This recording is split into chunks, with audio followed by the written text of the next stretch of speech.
So good evening students. Today we'll see the current affairs analysis dated from 28th to 30th November. So November month articles நம்ம முடிக்கிறோம் இன்னைக்கு. So the first article, the newly introduced scheme on textile, that is Tex Rams அப்படின்னு பேரு. So they introduced 5 key things, that is innovation related, research purpose-க்காக. Textile industry-ல research அப்புறம் assessment monitoring planning, so அது ரிலேட்டடாக அதான் இந்த ரேம்ஸ் அப்படின்றது. ஸோ டெக்ஸ்டைல் இண்டஸ்ட்ரியோட டெவலப்மெண்ட்டுக்காக. ஓகே, இந்த ஸ்கீமை பொறுத்த வரைக்கும் இதோட பர்பஸ் என்ன அப்படின்னா ரிசர்ச் அண்ட் இனோவேஷனை வந்து அதிகப்படுத்துறது இந்த textile industry. So they can make low input அதிலிருந்து எஃபிஷியன்ட் அவுட்புட் எடுக்கிறது. அதான் main motive of the scheme. அப்புறம் அதுக்கு வந்து 5 கீ இனோவேஷன்ஸ் வந்து லான்ச் பண்ணியிருக்காங்க. என்னென்ன ப்ராப்ளம்ஸை வந்து ஓவர் கம் பண்ண முடியும். Data analytics, that is research and innovation first, then data analytics that is evidences for data collection மூலம் இதில் இருக்கக்கூடிய ஹர்டில்ஸ் தெரிய முடியும். அப்படி தெரிஞ்சுக்கிட்டோம் அப்படின்னா எவ்வளோ எக்ஸ்போர்ட் பண்ணுறோம், எவ்வளவு டொமஸ்டிக்ல சேல் ஆகுது, அதுக்கு ஏற்ற மாதிரி government can make policy evidences to make policy. சரியா? So the next is integrated textile manufacturing. Integrated that is infrastructure level textile manufacturing units create பண்ணுறது. அப்புறம் capacity building that is skill development. அப்புறம் start ups ecosystem, start up வந்து fund பண்ணுறது. So அதுக்கு ஃபண்டை collect பண்ணி கொடுக்கறது. ஸோ இனோவேஷன் பண்ணுறது, ஸ்டார்ட் அப் மூலமாக புதிய ஆண்டர்பிரனர்ஸை வந்து கிரியேட் பண்ணுறது. ஸோ இதன் மூலமாக டெக்ஸ்டைல் இண்டஸ்ட்ரியை பூம் பண்ணலாம் அப்படின்றத சொல்கிறாங்க. So this is one scheme. So there are lot of schemes for textile. அதுக்கான ரீசன் என்ன அப்படின்னா ஜிடிபியில் 2.3% of GDP contribution textile industry இந்தியாவில். Second intensive labour intensive sector. So first இது செகண்டு, ஃபர்ஸ்ட் அப்போ இது அக்ரிகல்ச்சர். முழிக்க கூடாது, உடனே சொல்லணும், அக்ரிகல்ச்சர் செக்டார். சரியா? ஸோ இண்டஸ்ட்ரியல் கான்ஸ்டிடியூஷன் எடுத்துக்கிட்டீங்கன்னா கான்ட்ரிபியூஷன் எடுத்துனா இண்டஸ்ட்ரியில contribution related to industry that is 13%. அது மாதிரி எக்ஸ்போர்ட் கான்ட்ரிபியூஷன் எடுத்துக்கிட்டீங்கன்னா 12%. நம்ம இந்தியாவில் நடக்கக்கூடிய கிட்டத்தட்ட $37 பில்லியன் ட்ரேட் லாஸ்ட் இயர் பண்ணியிருக்காங்க. அது மாதிரி எம்ப்ளாய்மெண்ட் ரேட் தான் செகண்ட் லார்ஜஸ்ட். நான் ஏற்கனவே சொன்ன மாதிரி அக்ரிகல்ச்சருக்கு பிறகு இதான் செகண்ட். அப்புறம் equity that is MSME sectors வந்து இங்கே அதிகம். So every companies that is MSME medium small enterprises அவங்களோட கான்ட்ரிபியூஷன் 80% இருக்கு இந்த மேனுஃபேக்சரிங்ல. ஸோ இதில் உமன் எம்ப்ளாய்மெண்ட் அதிகம், பெண்கள் வேலை வாய்ப்பு. ஸோ உமன் எம்பவர்மெண்ட்டுக்கு இது ஹெல்ப் பண்ணுது. ஸோ ஃபியூச்சர் எடுத்துக்கிட்டா $175 பில்லியன் நம்ம இப்போ ட்ரேட் பண்ணிட்டு இருக்கோம் டோட்டல் ப்ரொடக்ஷன்ஸ். அதை வந்து $350 வந்து பில்லியன் அதிகப்படுத்துறது டார்கெட்ஸ். அப்புறம் நம்மளோட annual growth that is 15% target 2030 அப்படின்னா இந்த டார்கெட்ஸ் எல்லாமே. 5th largest in the domestic market, export oriented அதிகப்படுது. 6th largest in the export, 5th in the domestic marketல. எக்ஸ்போர்ட்ல வந்து 6th place, export oriented. Make in இந்தியாவில் இதை வந்து initiate பண்ணிட்டு இருக்காங்க இன்னைக்கு. மேக் இன் இந்தியா திட்டத்தில் மெயின், ஏன்னா மேக் இன் இந்தியாவை பொறுத்தவரைக்கும் எம்ப்ளாய்மெண்ட் ஜென்ரேஷன் தான் மெயின் தாட் அதுக்கு. சரியா? So research sector, assessment, monitoring and planning. So அதான் இதோட main motive of the scheme. அப்புறம் அதில் இருக்கக்கூடிய வேற ஸ்கீம்ஸ் என்ன, PM Mitra scheme related to this. PM மித்ரான்றது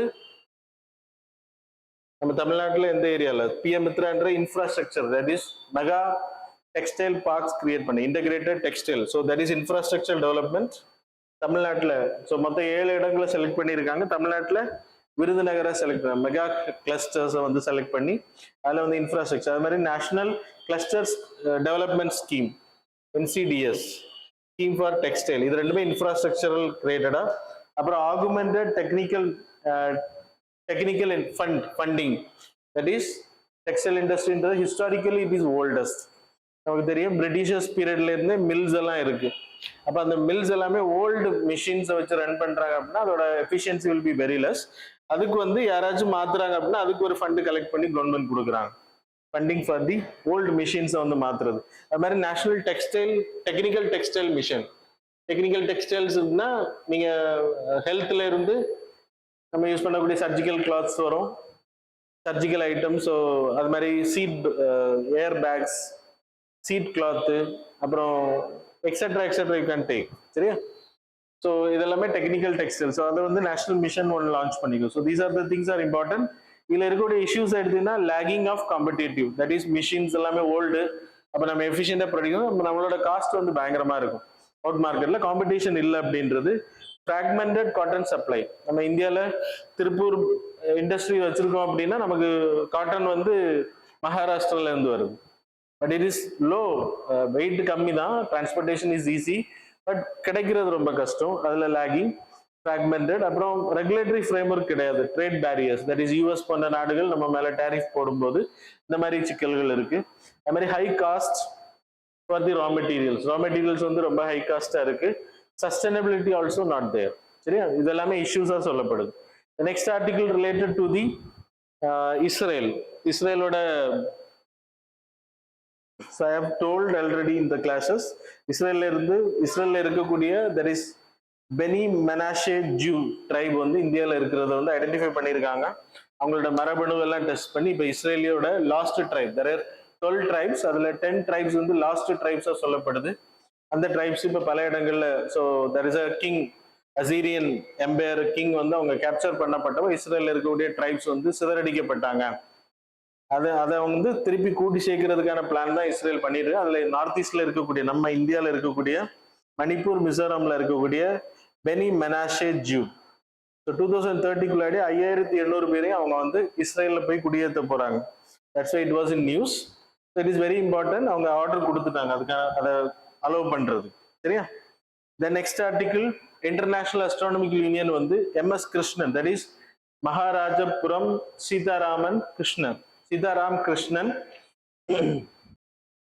Krishnan அவருக்கு வந்து meridian, that is Martian crater, that is மார்ஸ்ல இருக்கக்கூடிய கேட்டர், அதுக்கு வந்து கிட்டத்தட்ட 3.2 billion, I hope so, yeah 3.3 billion year old meridian, 3.5 billion years old.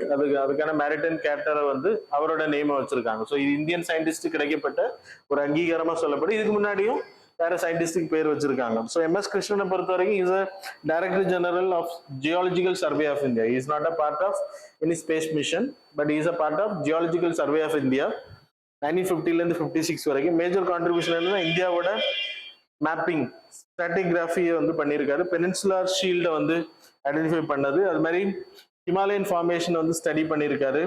அப்புறம் மினரல் எக்ஸ்ப்ளரேஷன், பெட்ரோலியம் ஜியாலஜி, அது ரிலேட்டடான ஸ்டடிஸ் பண்ணியிருக்காரு. அப்புறம் he wrote a book also, Gondwana, அப்புறம் economical geology, earth resources of India, இதெல்லாமே அவரோட கான்ட்ரிபியூஷன், ஸ்டடிஸ் கான்ட்ரிபியூஷன் டுவர்ட்ஸ். அதனாலதான் அவருக்கு இந்த இது வந்து ரெக்கமெண்ட் பண்ணப்பட்டு இன்னைக்கு அவருக்கு அங்கீகாரம் கிடைக்கும். ஸோ நேம்ஸ் MS கிருஷ்ணனை பத்தி அதிகமா கேட்க மாட்டாங்க, இருந்தாலும் தெரிஞ்சுக்கோங்க.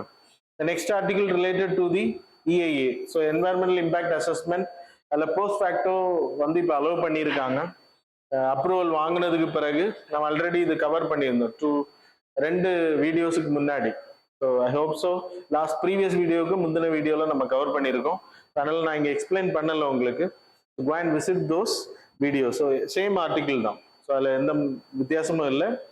நோட்ஸ் எடுக்கிறவங்க அதே திருப்பி எடுக்க வேணாம். But the name was mention, that is the ஜட்ஜ்மெண்டோட name. So display the PDF. Yeah, it is there. Vanashakti judgment. So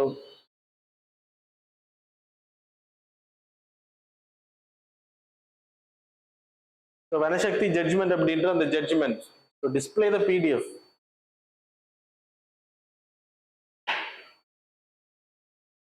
Go down.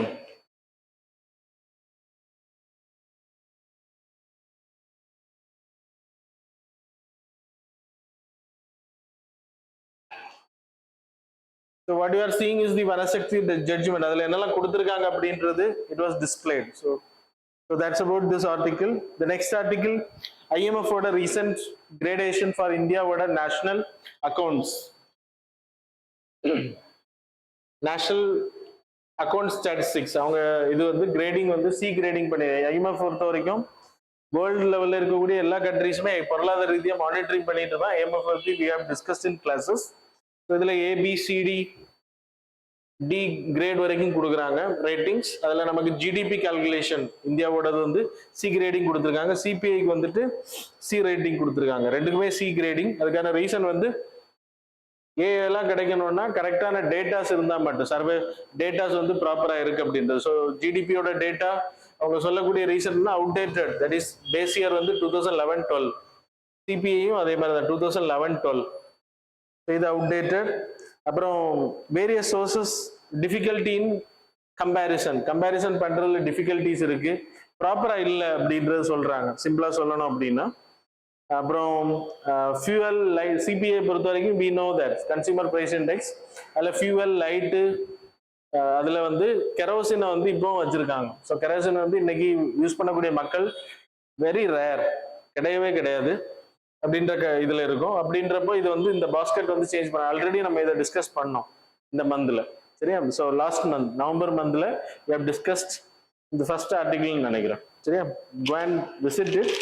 இதில் நான் உங்களுக்கு இதில் இருக்கக்கூடிய ப்ராப்ளம்ஸ் மட்டும் சொன்னேன், அவங்க எதனால இந்த சி கிரேடிங் பண்ணியிருக்காங்க அப்படின்றது. The next article related to the BrahMos missile. BrahMos missile பொறுத்த வரைக்கும் இப்போ பிலிப்பைன்ஸுக்கு நம்ம ஆல்ரெடி சேல் பண்ணிட்டோம் 2022ல.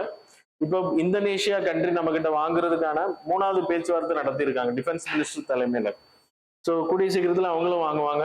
மலாக்கா ஸ்ட்ரைட் ஏரியால பிரம்மோஸ் ஏவுகணை இருக்கக்கூடிய நாடுகள்ல 2வது நாடா இருக்கு. ஸோ பிரம்மோஸை பொறுத்த வரைக்கும் பிரம்மபுத்திரா ரிவர், இந்தியாவோட Brahmaputra river, it's a joint வெஞ்சர்ல பண்ணிட்டு இருக்கோம் ரஷ்யா ஹெல்ப்போட. ரஷ்யாவோட டெக்னாலஜி, ஸோ ரஷ்யாவோட மாஸ்கோ ரிவர் அண்ட் இந்தியாவோட பிரம்மபுத்திரா ரிவர், அதான் பிரம்மோஸ் அப்படின்ற பேர் வச்சிருக்கோம்.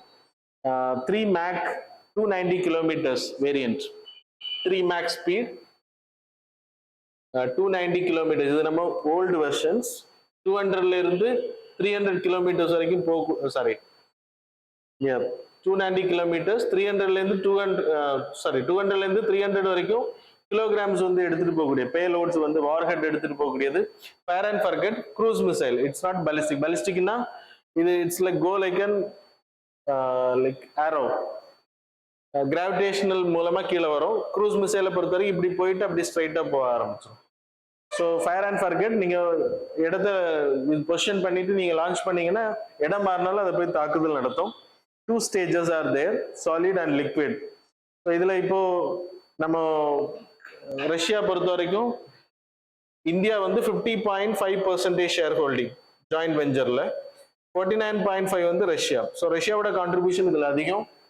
இந்தியாவிலேருந்து உற்பத்தி பண்ணி அதை நம்ம செல் பண்ணிட்டு இருக்கோம் இப்போ வெளிநாடுகளுக்கு. இப்போ ரீசெண்டாக நம்ம பண்ண ஆப்ரேஷன் சிந்தூர்ல அதிகமாக யூஸ் பண்ணப்பட்டது பிரம்மோஸ் அப்படின்னு சொல்றாங்க. அதனாலதான் பக்கத்தில் இருக்கக்கூடிய நாடுகள் நம்ம கிட்ட வந்து பர்ச்சேஸ் பண்ண ரெடி ஆகுறாங்க. And then BrahMos NG new generation ஒன்று பண்ணிட்டு இருக்கோம். That is of 3.5 Mach 290 kilometers. BrahMos 2ன்னு ஒரு மாடல் பண்ணிட்டு இருக்கோம், 300 miles போறது, Mach 7. லேண்ட், ஏர், சி, இதுல 3லயுமே பிரம்மோஸ் வந்து பயன்படுத்த முடியும். அக்னியை பொறுத்த வரைக்கும் உங்களுக்கு லேண்ட்ல மட்டும்தான். ஸோ இது லேண்ட்ல பயன்படுத்தலாம், லேண்ட்ல இருந்து லான்ச் பண்ணலாம், கப்பல்ல இருந்து லான்ச் பண்ண முடியும், அது மாதிரி ஏர்ல இருந்து லான்ச் பண்ண முடியும். டொர்பிடோஸும் பயன்படுது, சப்மரைன்ஸுக்கு எதிரான சப்மரைன்ஸ் தாக்குறதுக்காகவும் இதை பயன்படுத்த முடியும். So that's about this article. The next article, Russia கூட நம்ம S-500 வாங்குறது. Already S-400 it's a vehicle, it's a air defence system. Already S-400 வச்சுதான் நம்ம ஆப்ரேஷன் சிந்தூர்ல இந்தியா வந்து ஷீல் பண்ணப்பட்டுச்சு.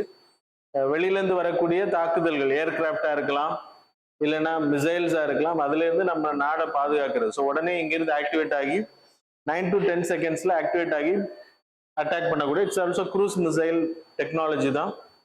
30 to 40 kilometers ஆல்டிடியூட் வரைக்கும் போய் தாக்குதல் நடத்தும். 380 kilometers ரேஞ்ச் வரைக்கும் போகக்கூடியது. S-500 எடுத்துக்கிட்டா 600 kilometers ரேஞ்ச் வரைக்கும் போகக்கூடியது. 200 கிலோமீட்டர் ஆல்டிடியூட் வரைக்கும் போகுது அப்படின்னா ஸ்பேஸ் வரைக்கும் அது போகுது, நியர் டு ஸ்பேஸ். அப்படின்றப்போ சேட்டலைட்ஸ் நம்ம நாடு ஏதாச்சும் ஒரு அந்நிய நாடு வேவு பார்க்குறதா அதே அடிக்க முடியும், ஆன்டி சேட்டலைட்டுக்கும் பயன்படுத்தலாம். முன்னாடி உள்ளதுல ஏர்கிராஃப்ட் க்ரூஸ் மிசைல்ஸை மட்டும்தான் நம்ம டிஃபெண்ட் பண்ண முடியும். இதுல வந்து பலிஸ்டிக் மிசைலை வந்து டிஃபெண்ட் பண்ண முடியும். 3 to 4 செகண்ட்ஸ்ல ரெஸ்பாண்ட் பண்ண. முன்னாடி உள்ளது 9 to 10 seconds. Anti satellites air and ஸ்பேஸ்ல வரக்கூடிய த்ரெட்ல இருந்து நம்ம நாட்டை பாதுகாக்கிறதுக்கு ஹெல்ப் பண்ணும். ஸோ ரஷ்யா கிட்ட இப்போ பிரைம் மினிஸ்டரும் இந்தியன் மினிஸ்டரும் ரஷ்யன் பிரசிடென்ட் மீட் பண்ணும்போது we are going to make this deal Russian Indian சமிட்ல. Next article operation Sagar. இது இப்போ ஸ்ரீலங்கால நடக்கக்கூடிய இந்த சைக்ளோன் தித்வா, இந்த சைக்ளோனால பாதிக்கப்பட்டிருக்கக்கூடிய ஸ்ரீலங்காவுக்கு ஹெல்ப் பண்றதுக்கு HADR ஹியூமனிடேரியன் அசிஸ்டன்ட் டிசாஸ்டர். இதுல நீங்க முக்கியமா HADR we are the first responder. இந்த சாகர் இனிஷியேஷன்ல security growth for all in this region. Indian ஓஷன்ல இருக்கக்கூடிய நெய்பர் கண்ட்ரீஸ் மற்ற கண்ட்ரீஸும் கூட நெய்பர்ஹுட் ஃபர்ஸ்ட் பாலிசியில ஸ்ரீலங்கா வந்துருது. இப்போ சேஷல்ஸ் இந்த மொசாம்பிக் கண்ட்ரிக்கு நம்ம ஹெல்ப் பண்ணியிருக்கோம். அதுக்கு ரீசன் வந்து first responder, that is Sagar initiation, மகாசாகர்னு இப்போ மாத்திருக்கோம். Security growth for all in this region. இதுல இருக்கக்கூடிய ஏதாவது கண்ட்ரிக்கு த்ரெட்னிங் செக்யூரிட்டி ஆங்கிள் இல்ல டிசாஸ்டர்ஸ் வருது அப்படின்னா we are the first responder. அது எதுக்கு அப்படின்னா சைனா கூட அலைன் ஆகிறது இருக்கிறது தடுக்கிறதுக்கு. ஸோ இன்டர்நேஷனலைசேஷன்ஸ் நம்ம படிச்சிருக்கோம். Names can be asked. இதுல மெடிக்கல் சப்ளைஸ், எமர்ஜென்சி எக்யூப்மெண்ட்ஸ் எல்லாமே அனுப்பியிருக்கோம். அது மாதிரி ரிலீஃப், அவங்கள மக்களை வந்து பாதுகாக்கிறது. தென் விக்ரம்-1 அவங்க வந்து 2026ல இந்த ராக்கெட்டை லான்ச் பண்ண இருக்காங்க. சேட்டலைட், ஸ்மால் சேட்டலைட்டை எடுத்துட்டு போகக்கூடியது. லோ எர்த் ஆர்பிட்ல 550, that is sub orbital mission பேரு. லோ எர்த் ஆர்பிட் 2000 கிலோமீட்டர்ஸ் வரைக்கும் 500 கிலோமீட்டர்ஸ் வரைக்கும் சேட்டலைட் எடுத்துட்டு போகக்கூடிய ஒரு ராக்கெட் தான். ஆனால் பிரைவேட்ல பண்ணியிருக்காங்க. ஸ்கை ரூட் அப்படின்ற நிறுவனம், பெங்களூர் பேஸ்ட் அப்படின்றது. 3 சாலிட் அண்ட் 1 லிக்விட், கிட்டத்தட்ட 6 இருந்து $10 million மட்டுமே ஸ்பெண்ட் பண்றாங்க. ரொம்ப சீப்பா பண்றாங்க. So that's why December. So PM வந்து இதை லான்ச் பண்ணியிருக்காரு. So next year they are going to launch it. So that's about this articles. Name மட்டும் போதும். So 1st and 2nd December we will see tomorrow. So thanks a lot for joining with us.